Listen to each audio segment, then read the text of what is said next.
This weekend, I sat down exclusively with U.S. Commerce Secretary Gina Raimondo at the Reagan National Defense Forum in California. It was the first time a commerce head has attended the annual conference and speaks to how increasingly interconnected industrial policy and technological innovation are with national security. I asked her about recently expanded export controls, why it was believed necessary, and what went into how those were crafted. The threat from China is large and growing. China wants access to our most sophisticated semiconductors, and we cannot afford to give them that access. So we did something unprecedented. We said that we're not just going to deny a single company in China access to our semiconductor technology. We're going to deny the whole country access to our cutting-edge semiconductors. It's a bold move, but we thought it was necessary because these semiconductors are unbelievably powerful, and we can't let them get into the wrong hands. How can you counter China, though? And I ask that because Chinese chip makers have also been stockpiling all of the equipment in preparation for this. Look no further than Huawei's new smartphone to know that they're spending aggressively to roll out these new technological capabilities domestically. How quickly, or I guess how much, can new export controls slow that process down or even stop it? Yeah, I don't think we can stop it. It's not realistic to think we can stop it. It's exactly what you said, slowing them down. You know, we still sell billions of dollars a year of semiconductors to China. We just cannot let them access the most sophisticated, cutting-edge artificial intelligence chips. But the real answer is we have to run faster. You know, I'm now in charge of investing tens of billions of dollars to strengthen the U.S. semiconductor industry in the United States. Ultimately, we just have to run faster, do more, run faster, so we can always be ahead. Do those export controls remain open to changes or further expansions?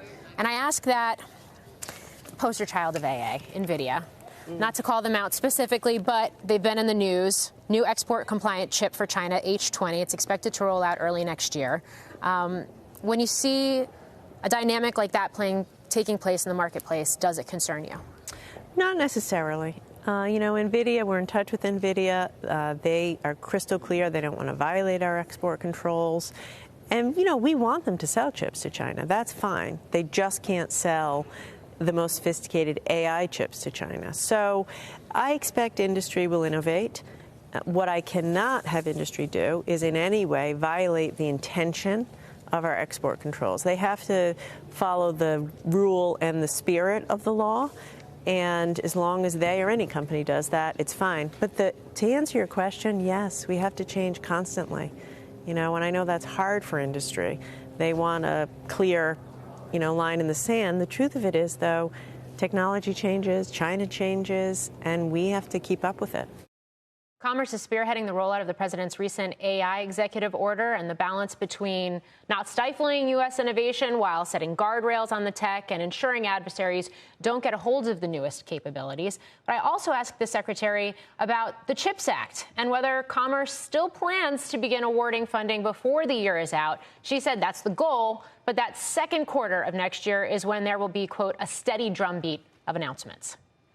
In terms of how quickly you can stand that up, we're at a defense conference. Taiwan is certainly in focus, as it is every year.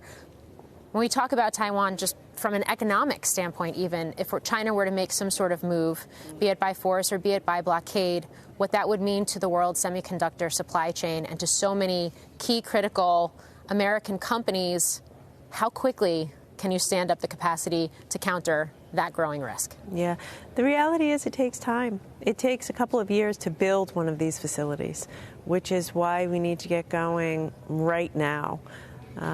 You have said, I've heard you say that kind of a disruption to our supply chains would make COVID look like a walk in the park. It's true. And that's why we're running as fast as we can to make our supply chain more resilient and, you know, make in America the leading edge chips that we need for American national security. So whether it's export controls, whether it is standing up supply chains domestically, or some of the other moves you can make, policy moves you can make in commerce, are there other types of U.S. products or technologies that are on the table that you're considering similar actions around? You know, I think all things AI, the serious, most sophisticated AI, and all the products that flow from that, we have to take a hard look at.